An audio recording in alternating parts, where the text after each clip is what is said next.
Bonjour, aujourd'hui on plonge dans le futur des écoles d'ingénieurs. On va explorer un peu les transformations attendues d'ici 2035 en s'appuyant sur une analyse prospective assez poussée. L'idée c'est de voir les grands virages, l'interdisciplinarité bien sûr, les technologies comme l'IA, la durabilité, mais aussi les points de friction, ce qu'on voit moins souvent. Alors allons-y, on pourrait commencer par ce qui semble être la fin annoncée des spécialisations très très classiques, très en silo. Oui, c'est ça.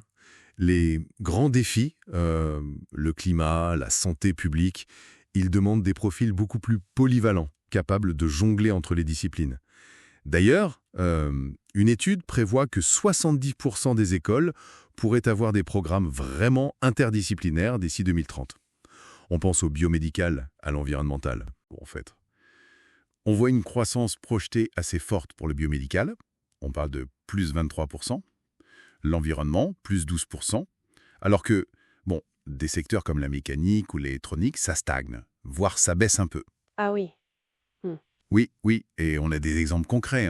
Au Link College aux US ou SUTD à Singapour, ils sont déjà très axés sur des projets, souvent liés à l'industrie d'ailleurs. D'accord. Et l'autre grand changement, c'est l'intégration des technologies, l'IA, l'Internet des objets, l'IoT. L'IA, ça devient une vraie compétence, plus juste un outil, n'est-ce pas? Exactement. Le marché de l'IA dans l'éduc est estimé à 6 milliards pour 2025, c'est ça? Et il y a cet exemple de Singapour, NUS, où 70% des étudiants ingénieurs font un semestre à l'étranger sur des projets IA, IoT. C'est énorme. Oui, et si on regarde un peu plus large, l'IoT, c'est crucial pour les villes intelligentes, la gestion des infrastructures. Une projection dit que 40% des projets de fin d'études pourraient avoir une brique IoT d'ici 2035.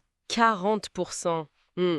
Oui, après, ça pose la question quand même de la profondeur de l'intégration. Est-ce qu'on apprend vraiment à maîtriser ces outils ou est-ce que ça reste, disons, une sensibilisation? C'est une bonne question. Passons à la durabilité.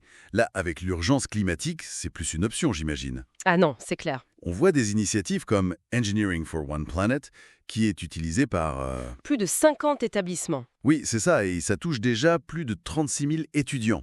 On voit aussi arriver dans les cursus l'analyse du cycle de vie, les ODD. Les objectifs de développement durable, oui. Et apparemment, la demande des étudiants pour ça, elle a doublé entre 2015 et 2020. Tout à fait. Mais il faut nuancer un peu. Cette transition, elle n'est pas si simple. Il y a des obstacles. Une étude australienne de la CID montre qu'il y a une certaine résistance, ou disons inertie, chez certains enseignants. Ah bon? Oui. Et puis il y a le manque de moyens, de ressources dédiées, et aussi le besoin de partenariats forts avec l'industrie. Waterloo au Canada, c'est un modèle. Mais aujourd'hui, on estime que seulement 30% des écoles ont ce type de lien vraiment structuré. C'est encore peu. D'accord. Et il y a ce chiffre qui circule, assez frappant. Jusqu'à 50% des emplois d'ingénieurs pourraient exiger des compétences solides en IA, en machine learning, d'ici 2035. Ça bouscule quand même pas mal les filières classiques, non? Ah oui, complètement.